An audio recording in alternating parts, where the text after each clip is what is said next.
Diagnoses of ADHD and diagnoses of screen addiction are at an all-time high. But what if I told you it's very difficult to tell the difference between one and the other? And I'm a child and adolescent psychiatrist who prescribes ADHD medications every day. ADHD, or attention deficit hyperactivity disorder, inability to focus, stay concentrated, difficulty with hyperactivity and impulsivity, etc., you're on the TikTok algorithm, you know what it is. Screen addiction or a process addiction focus on basically the ability to have irritability, withdrawal, all the symptoms of addiction when a screen is taken away or tech is taken away in some way, shape, or form. And their subtypes: social media addiction, AI companion addiction, etc.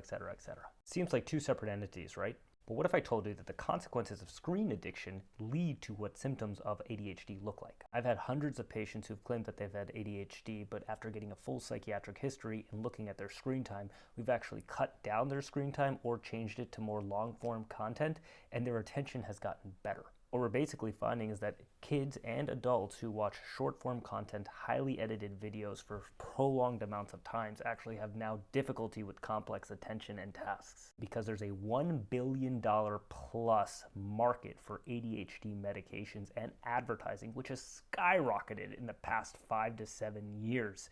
We are now seeing that there is a push for ADHD medications, which ultimately becomes really difficult for people who truly have ADHD prior to the use of screen time, which makes it then very difficult for us to accurately diagnose and treat and figure out who has what.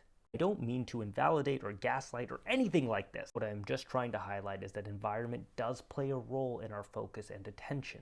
The best analogy I can use is that somebody with poor sleep for 2 or 3 nights in a row will not be able to focus. That is not ADHD, that is difficulties with sleep leading to poor concentration and focus. Leave a comment below if you guys want to learn more about different types of screen addiction and how tech addiction can rot your brain.